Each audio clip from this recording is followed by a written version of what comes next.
Welcome in, everyone. We are thrilled to have you with us today. Absolutely. Thanks for joining us. If you are tuning in, you already know the stakes, you know the history. You are the kind of listener who isn't satisfied with simply knowing the final score of a match. You want to deconstruct the exact offensive schemes, the underlying magical synergies, and, well, the biomechanical realities that led to that score. Right. Today, you, me, and our stack of analytical sources are embarking on a comprehensive deep dive into the absolute pinnacle of collegiate magical athletics. We are heading back to the world of Azima to dissect the Mannheim Academy Manaball League. It is a fascinating ecosystem to unpack, and our goal for this deep dive is to move entirely past the surface-level broadcast narratives. We constantly hear the mainstream media fall back on that tired, overly simplistic cliche of describing Manaball as, what is it they always say? Oh, four-dimensional hockey. Exactly, four-dimensional hockey. It is a convenient shorthand for casual viewers, but it completely fails to capture the spatial, tactical, and arcane complexities of the sport. We are going to look strictly at the underlying mechanics. How does a single, static rulebook and a fixed 598,500 cubic foot arena generate four fundamentally contradictory philosophies of play? Which is wild when you think about it. It really is. We are breaking down the exact systems utilized by the Azure Bears, the Crimson Tigers, the Golden Eagles, and the Verdant Deer. Okay, let's unpack this. We have the foundational texts, the historical league data, and the current scouting reports for all four houses. But before we get into the granular breakdown of A-tier prospects and specific magical execution, we have to look at the timeline. The Manheim Academy League has been operating for over 340 years. A staggering amount of time. Right. That is a staggering duration for an organized competitive sport. To put that into perspective for you, 340 years means this league has survived geopolitical shifts, massive evolutions in magical theory, and countless generations of athletes. But the sources divide this massive timeline into three very distinct eras, starting with the founding era. The founding era is arguably the most misunderstood period in the sport's history. When modern fans look back at the early contest between the Azure Bears and the Crimson Tigers, they tend to romanticize it. They view it as a pure, unfiltered version of the game. Oh, the good old days. Right, exactly. But the reality, based on the historical documentation, is that it was likely an absolute logistical nightmare. You have to remember, this was prior to the standardization of the arena boundaries and long before modern safety protocols. Yeah. You essentially had two rival factions throwing raw, unregulated magic at each other while suspended in midair. Just absolute chaos. It was less of a structured sport and more of a gladiatorial survival test driven by a bitter blood feud. I have to push back on the idea that it was just a chaotic survival test, though. Yes, the injury rates were undoubtedly astronomical compared to today, but that sheer lack of regulation is exactly what forced the initial innovation. When the Azure Bears and the Crimson Tigers clashed during those early decades, they weren't restricted by illegal magic penalties or dangerous aerial hit parameters. That's true. They had to invent defensive counters on the fly. Exactly. That crucible is exactly why the Bears-Tigers rivalry remains the most fiercely contested matchup on the calendar today. You don't get a 340-year grudge without some serious historical collateral damage. That is a fair point regarding innovation, but you cannot have a sustainable collegiate program built on attrition, which is exactly why the Tri-House era, beginning roughly 220 years ago, was the critical turning point.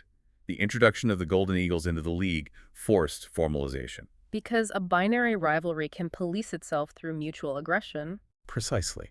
But the moment you introduce a third party, you mathematically require a standardized rulebook. The Tri-House era is when we see the codification of the playing space, the establishment of the neutral arbiters, and the baseline restrictions on lethal force. However, the game as we analyze it today really only came into existence a mere 30 years ago. The modern era. Just 3 decades ago, the Verdant Deer joined the league to make it a four-house system. But more importantly, this era introduced modern safety enchantments and heavily refined arena designs, and this is where I see a massive divide in the fandom. The traditionalists versus the modernists. Right, you have traditionalists who argue that the safety enchantments, specifically the fall speed reduction protocols, soften the game. They argued that if you remove the sheer terror of plummeting 30 feet to a solid floor after a mid-air collision, you artificially inflate the confidence of subpar aerial players. And those traditionalists are ignoring the tactical evolution those safety enchantments unlocked.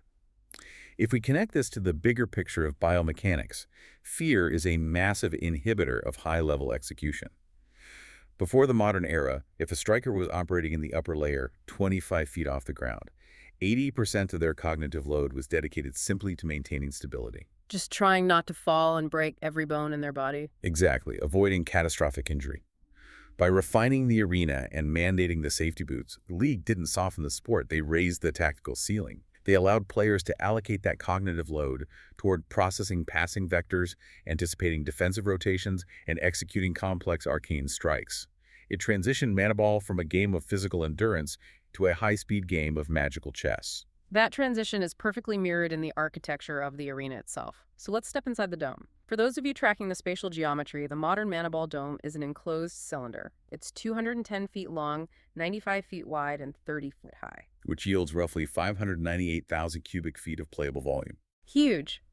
It is encased in transparent arcane barriers, allowing players to utilize the walls for banked shots and passes. But the defining characteristic, the absolute core of Manaball's strategic identity, is the flight band and the implementation of mana gravity. The spatial division is mathematically rigorous. We have the standard horizontal thirds, the offensive, neutral, and defensive zones. But because of the 30-foot verticality, the volume is also sliced horizontally into 3 distinct layers. The upper layer, the neutral plane, and the lower layer. Right. This creates a grid of 9 distinct playable zones, and the mana gravity field is what forces these zones to interact. What's fascinating here is that instead of gravity pulling uniformly downward to the floor, the stabilization field pulls both the players and the orb toward the center axis, the neutral plane. The neutral plane is such a wildly compelling concept to me. It is essentially a semi-solid magical platform suspended in the direct middle of that 30-foot vertical space. Imagine a hockey rink where the ice isn't the floor, but suspended right in the middle of the room. That's a great way to visualize it. You can stand on it to catch your breath, you can glide across it to build horizontal momentum, but crucially, you can also push through it, like swimming through water or bouncing off a trampoline.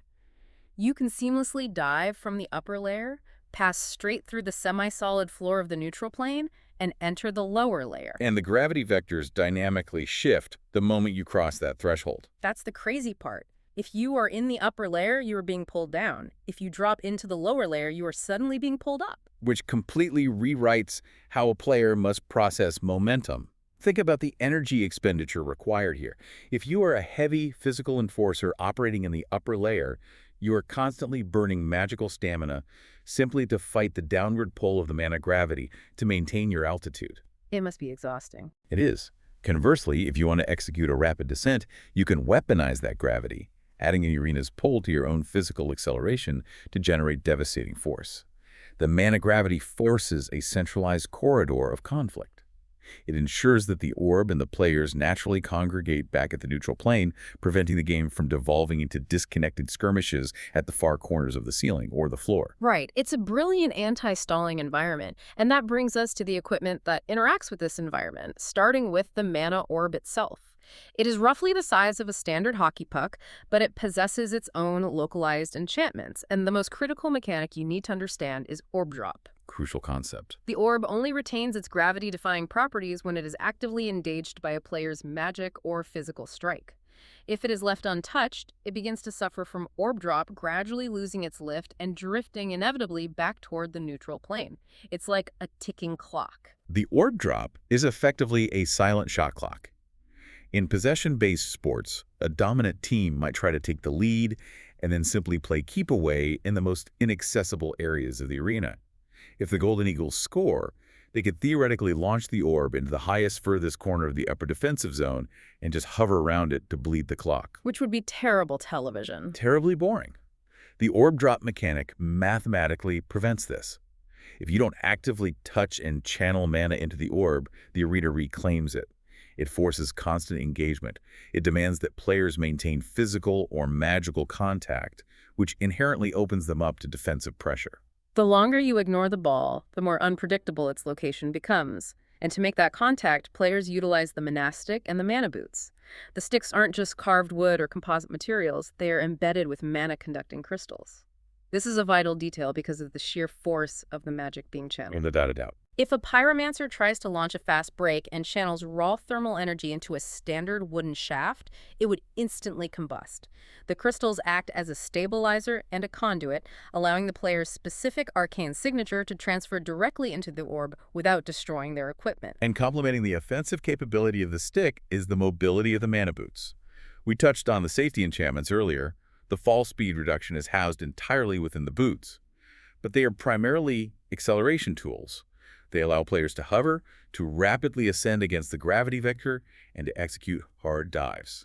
It's all tied to the player's magic, right? Yes, the boots are reading the player's magical output and translating it into kinetic thrust.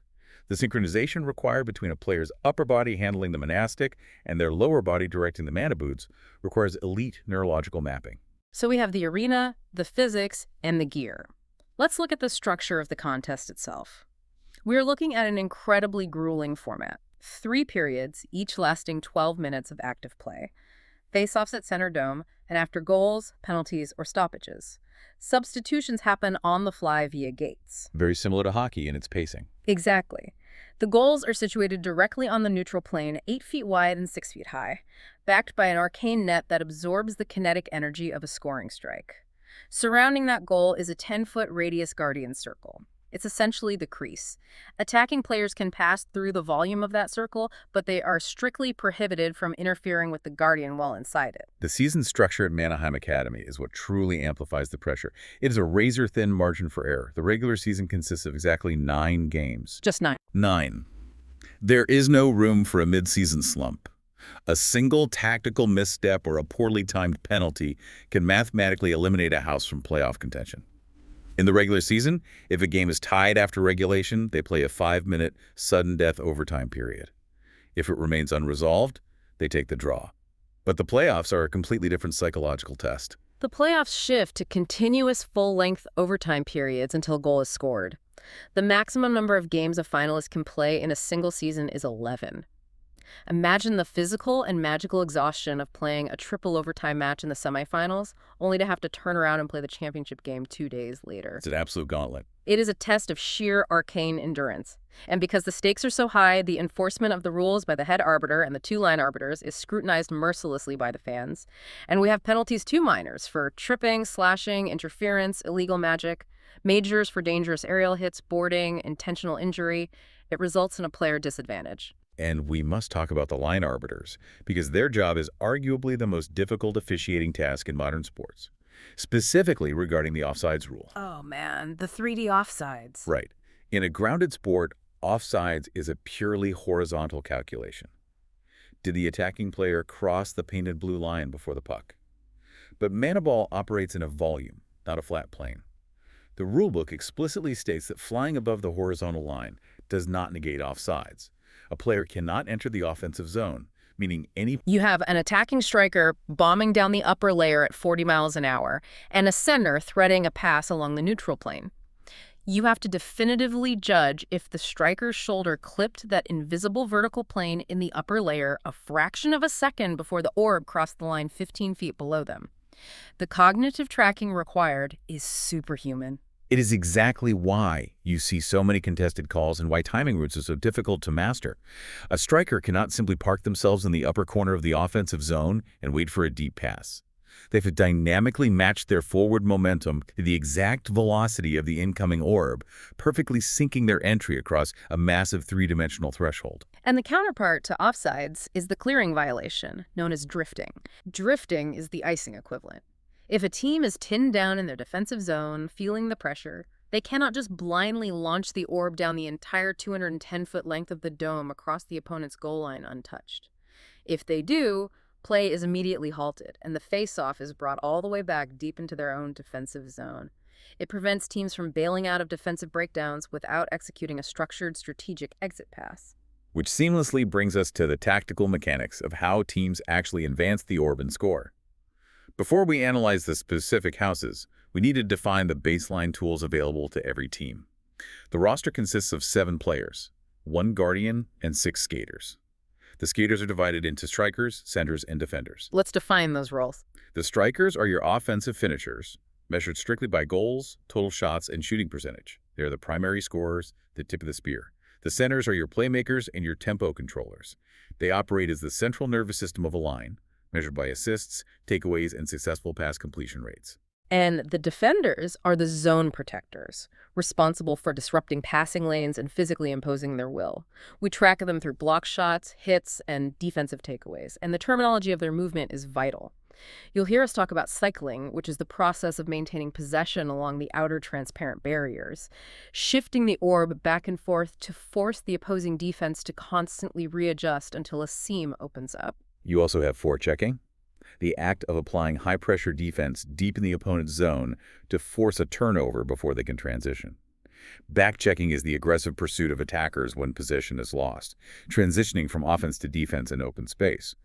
And dumping the orb, which is a controlled, legal launch of the orb deep into the offensive corners, forcing your strikers to engage in a physical battle to win it back. Right, rather than attempting a risky, threaded pass through the neutral zone. And speaking of passes, the spatial geometry gives us 5 distinct passing archetypes. You have the bank pass, utilizing the arcane barriers to bypass a defender's reach. The lift pass, aggressively fighting the mana gravity to send the orb from the neutral plane up to a teammate hovering in the upper layer. Then the drop pass, pushing it downward into the lower layer. Exactly. The thread pass, which is your classic high-velocity strike right between 2 defenders on the same plane.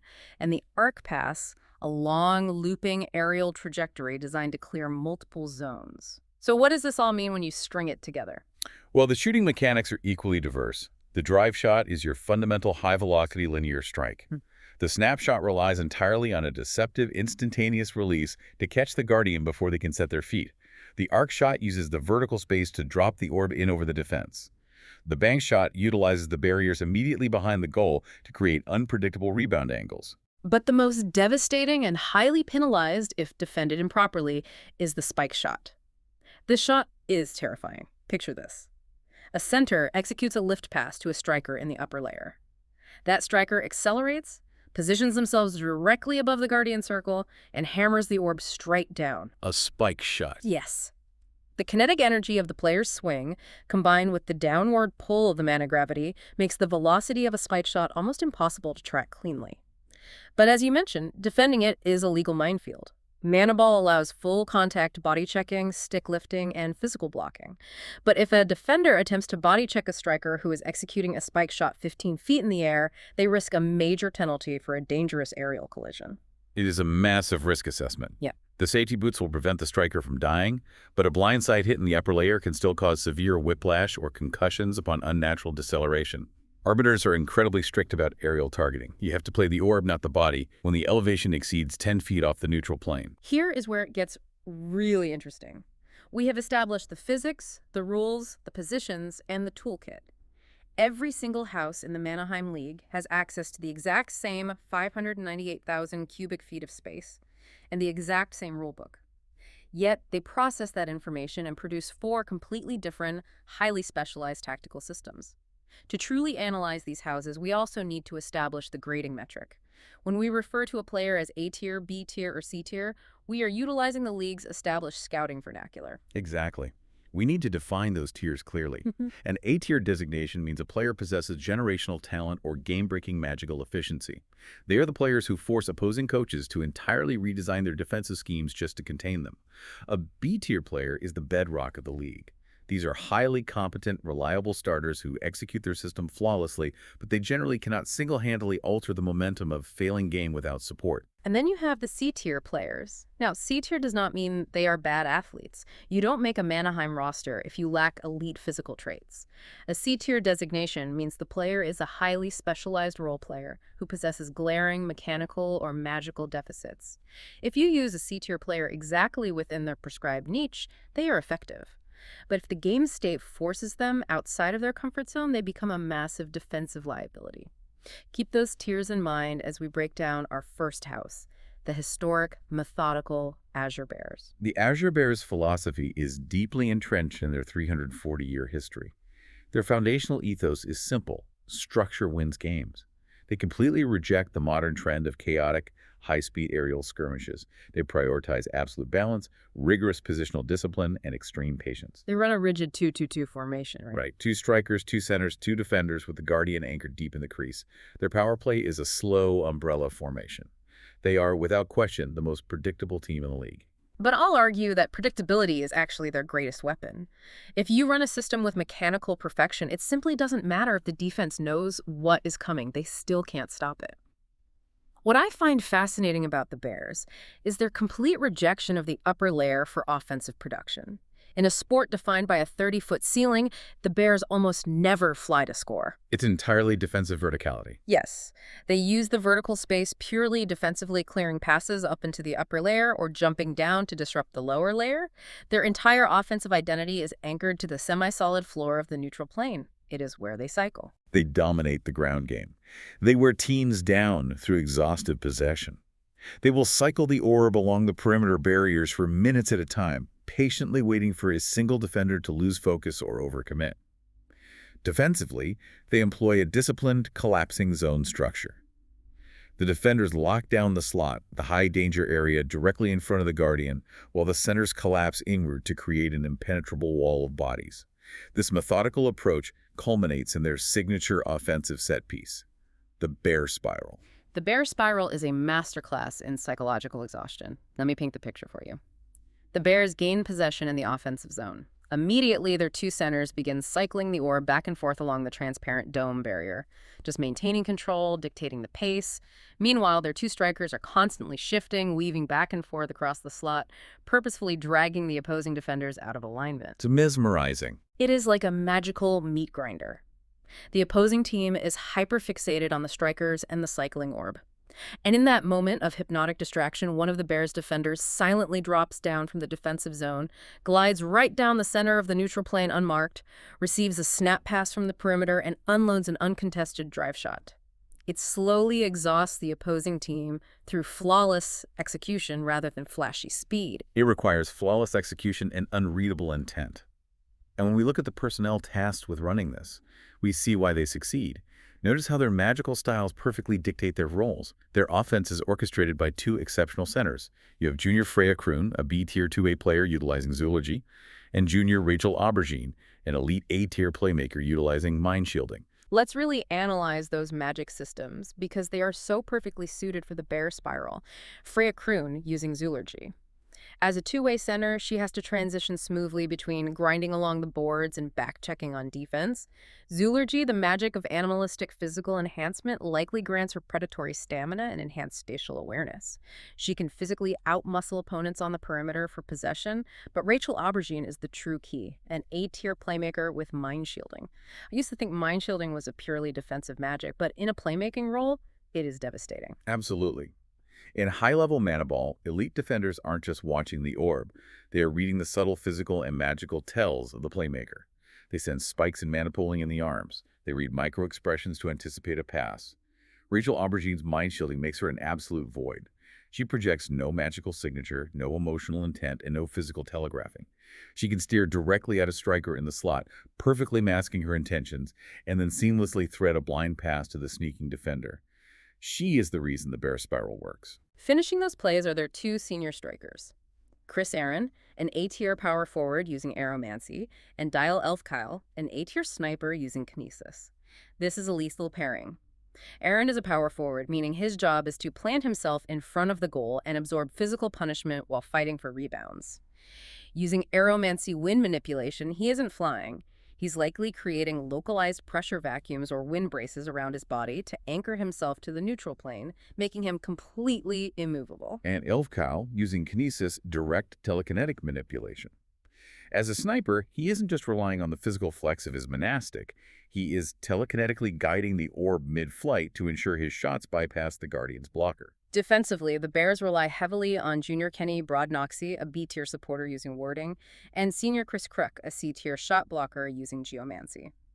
Brodnoxy is the architectural anchor. Warding magic allows him to cast subtle kinetic barriers on the neutral plane, effectively changing the topography of the defensive zone to funnel attacking players into non-threatening lanes. And Chris Crook is the definition of a C-tier specialist. He likely lacks high-end speed or passing vision, But with geomancy, he can adopt the physical density of stone, making him the ultimate shot-blocking asset in a stationary zone defense. Behind them is Senior Guardian Ryan Ward, a C-tier wall utilizing prayer. Now, prayer magic in Azuma isn't just hoping for the best, it involves invoking minor divine protections or probability manipulation. He is a C-tier wall, meaning he has a massive structured frame but perhaps lacks elite lateral quickness. He relies on his positioning and his divine wards to let the puck hit him. But the real intrigue is on the bench. They have Junior Guardian Manamina, a B tier using cryomancy, explicitly listed in the scouting reports as a secret weapon. You do not carry a B-tier backup with cryomancy just to sit on the bench, unless you have highly situational tactical packages designed specifically for her. Cryomancy, the manipulation of ice at absolute zero temperatures, is incredibly potent. I suspect the Bears deploy Mina during crucial penalty kills or high-stakes overtime scenarios. If a team is bombarding the Bears with a high-speed attack, Mina can physically freeze the surface of the neutral plane to destroy their footing, or instantly generate ice pillars to block incoming spike shots. It is a brilliant contingency plan. The Bears' weakness, predictably, is that their rigorous structure struggles to adapt when thrown into absolute chaos. They are weak against fast teams. If a team plays faster than the Bears can cycle, the system fractures. And that is exactly what their historic rivals, the Crimson Tigers, are designed to do. If the Azure Bears are a beautifully engineered, slow-moving glacier, the Crimson Tigers are a raging, uncontrollable wildfire. Their philosophy is control the entire field. Their identity is built on relentless pressure and tempo dominance. They run the most aggressive, high-risk system in collegiate Manaball, a 3-2-1 formation that is 3 centers, 2 strikers, and just a single isolated defender. 3 centers on the field simultaneously is pure, unadulterated aggression. They are sacrificing structural integrity to absolutely flood the zone with playmakers. They refuse to wait for a defensive mistake. They mathematically force turnovers through sheer volume of pressure. And unlike the Bears, the Tigers view the 30-foot verticality of the dome as a single 3D battlefield. They use all 3 layers aggressively. They use the upper layer for aerial passes and spikes, and they use the lower layer for surprise attacks. Their offensive strategy is a constant, suffocating swarm. Because they have 5 players pushed deep into the offensive zone, they cannot play a traditional positional defense when the puck turns over. Instead, they rely on aggressive back-checking, meaning the moment they lose the orb, those 5 offensive players instantly turn and sprint back down the ice, hounding the opponent from behind to force a mistake before they can even set up a play. It is exhausting, high-intensity hockey. And it all leads to their signature play, the Crimson Collapse. I genuinely believe this is the most intimidating set piece in the sport. Playing against them must feel like being attacked by a swarm of angry hornets. During a Crimson Collapse, all 3 centers push and accelerate across the neutral plane directly at the opposing defense in a unified wedge. Simultaneously, the 2 strikers dive straight down from the upper layer. You are a defender trying to track 3 elite playmakers rushing your face while 2 snipers are literally dropping out of the sky directly above you. The sheer sensory overload forces defensive communication to completely break down. To run a system with such volatile timing, you need exceptional, highly adaptable playmakers. The Tiger Swarm is commanded by Junior Liz Hadbucks, an A-tier commander using Morphomancy, and Junior Sydney Distancake, a B-tier playmaker using Ecologics. They run the Swarm with sophomore Sarah Vanderbilt, a B-tier two-way player using Eldritch Arts. Liz Hadbucks is a fascinating case study, an A-tier commander with Morphomancy. In a high-speed swarm, spacing is everything. If you misjudge a passing lane by an inch, you collide with your own teammate. Hadbucks is likely using Morphomancy's shapeshifting and physiological alteration to dynamically adjust her body in real time. She can elongate her reach to snatch a wide pass or temporarily compress her form to slip through a closing defensive gap without losing momentum. She is the physical linchpin of the swarm. And Sydney Distancake, utilizing Ecologics, provides the environmental manipulation required to sustain that speed.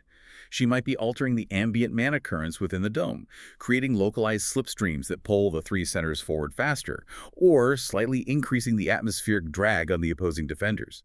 Combine that with Sarah Vanderbilt's Eldritch Arts, a highly unpredictable, chaotic form of magic, and you have a center line that is fundamentally impossible to reliably predict. Waiting to capitalize on that chaos are their 2 strikers. Junior Ty Clyde, a B-tier dangler using Electromancy, and sophomore Autumn Fallon, a B-tier sniper using Illusions. Clyde is a dangler, meaning his primary skill is one-on-one stick handling.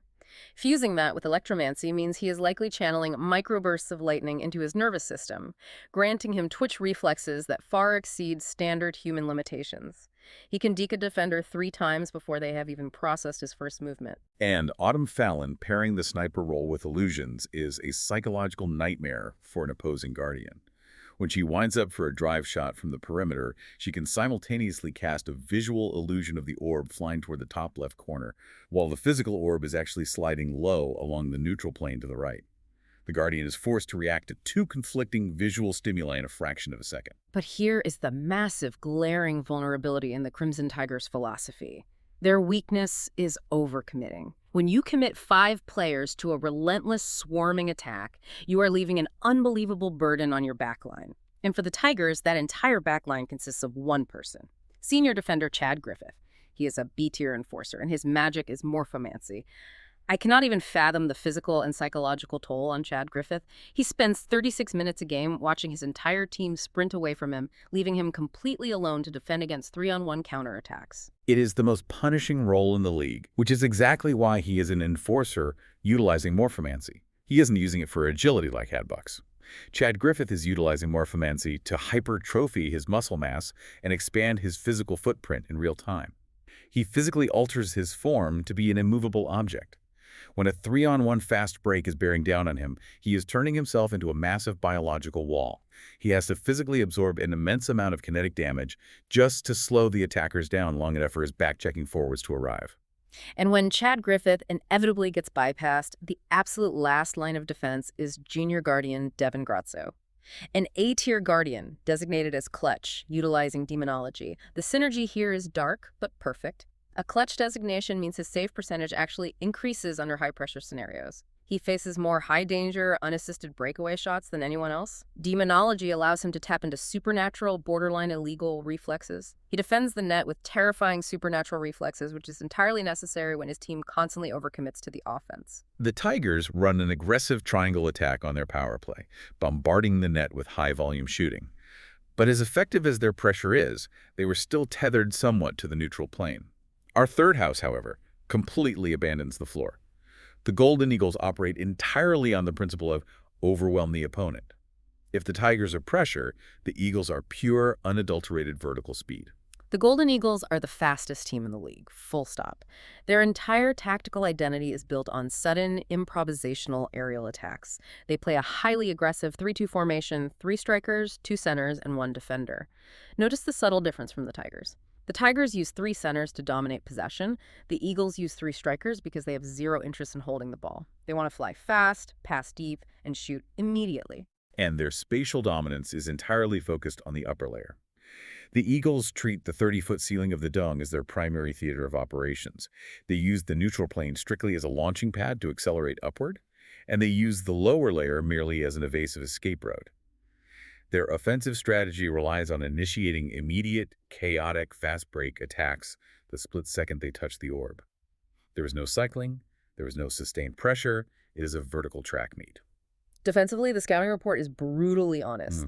Minimal structure. They rely entirely on their raw speed to chase down attackers and recover positioning. This reckless abandon is perfectly encapsulated in their signature play, the Eagle Dive. A center gains the orb on the neutral plane and instantly fires a massive, high-arcing pass deep into the upper layer. An Eagle striker catches it in stride, flips their trajectory, and physically dives straight down, using the mana-gravity to accelerate into a terminal velocity spike shot. It is a terrifying display of vertical kinetic energy. To execute an offense based entirely on explosive speed, the Eagles have drafted a roster with the most elemental magical synergy in the league. Let's look at their 3 strikers. We have sophomore Addie Lorme, a B-tier sniper using pyromancy, junior Mac Blackwood, a B-tier dangler using electromancy, and freshman Wesley LeClaire, a C-tier speedster using aeromancy. Pyromancy, electromancy, and aeromancy. Fire, lightning, and wind. These are the literal arcane building blocks of propulsion and acceleration. Here's where it gets really interesting. Look at how they heavily rely on pyromancy, electromancy, and aeromancy, literal elements of speed and explosion. Addie Lum using pyromancy as a sniper means she's channeling thermal detonations directly behind the orb at the moment of impact. Mac Blackwood with electromancy is operating on the exact same hypertwitch nervous system overload as the Tigers' Ty Clyde, but freshman Wesley LeClaire is the true engine of the Eagle Dive. a C-tier speedster with aeromancy.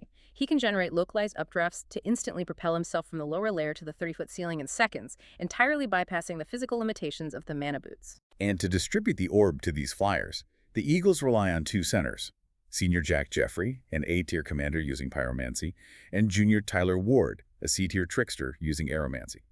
Jack Jeffrey provides the veteran leadership. Using pyromancy as a commander, he isn't just generating speed, he is likely using bursts of flame to physically clear passing lanes, forcing defenders to back off. Tyler Ward, the trickster, is utilizing his wind magic to manipulate the aerodynamic trajectory of the orb mid-flight, curving passes around the transparent barriers. But just like the Tigers, this utter obsession with attacking leaves an agonizing void on defense. Their lone defender is sophomore Natalie Matthews, a C-tier shot blocker utilizing morphomancy. She is tasked with defending the neutral plane entirely by herself while 5 of her teammates are flying around the ceiling. She simply tries to block shots while hoping her teammates' speed allows them to recover in time. Their weakness is poor positional discipline, which violently exposes the Guardian. Which completely explains the necessity of their Guardian's unique playstyle. Senior Blake Anderson is a B-tier Guardian. They are non-binary, their magic is ecologics, and their role is explicitly defined as a risk-taker. I want to focus intensely on that risk-taker designation. In a defensive vacuum, where your C-tier defender is constantly getting blown past by odd-man rushes, Blake likely has to aggressively leave the Guardian circle to intercept breakaways, making their games incredibly high-stress and wildly entertaining. They have to be a risk-taker to survive the Golden Eagles system. If an opposing striker breaks loose, Blake isn't waiting in the crease. They are violently charging out of the Guardian circle, challenging the attacker at the top of the defensive zone. And their use of ecologics perfectly supports this aggressive roaming. They might be instantaneously growing frictionless magical moss on the semi-solid floor, causing the attacking striker to lose their edge work. It is highly unorthodox. The Eagles' power play is a fast-passing drill. But if a team refuses to engage in their track meet, if a team just sits back to make it, the Eagles get frustrated. And there is one house specifically designed to exploit that exact impatience: the Verdant Deer. The Verdant Deer are the absolute antithesis of the Golden Eagles. Their overarching philosophy is defense becomes offense. They are the undisputed counterattack specialists of the Manheim League, the most patient team. They do not care about dominating possession time. They run a deeply defensive 1-2-3 system. 1 striker, 2 centers, and an unprecedented 3 defenders.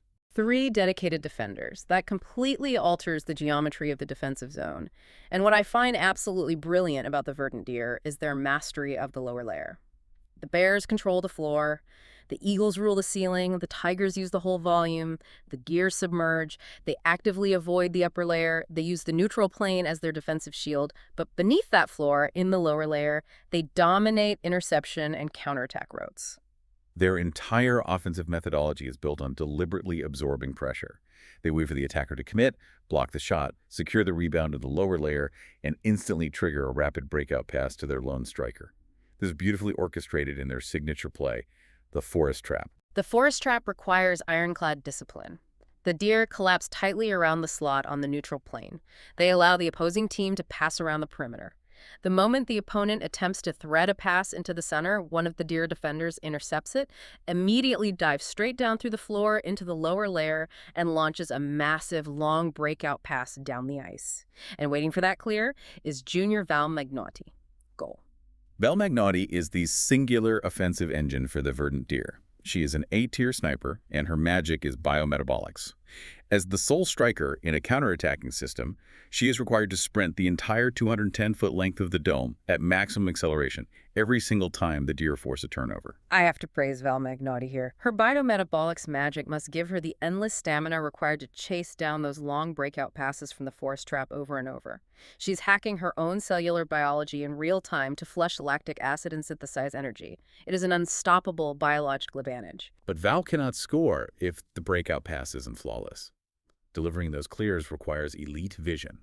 The Deer rely on 2 senior centers: Marco Moon, a B-tier playmaker using Eldritch Arts, and Bannock McBain, a B-tier commander utilizing divination. I am fascinated by the magic styles of the Deer here. Bannock McBain uses divination, literally seeing the future, making him the ultimate counterattack playmaker because he knows exactly where the interception will happen. He knows exactly where Val Magnotti will be 3 seconds from now. And generating those turnovers falls to the most brutal defensive line in the league.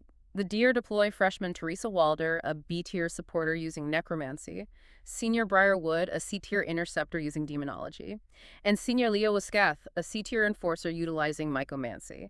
Leah Wiskath using mycomancy fungal magic.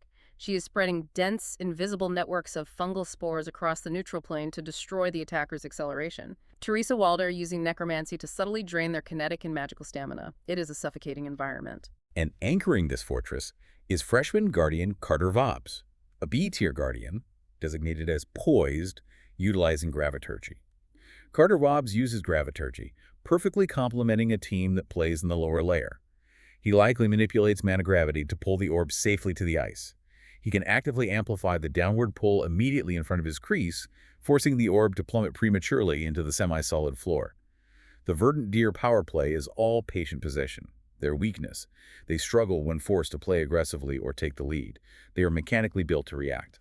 And that, right there, brings us full circle to the absolute genius of the Manheim Academy Manaball League. Think about how incredible it is that one set of rules and one 210-foot dome can produce four entirely contradictory philosophies.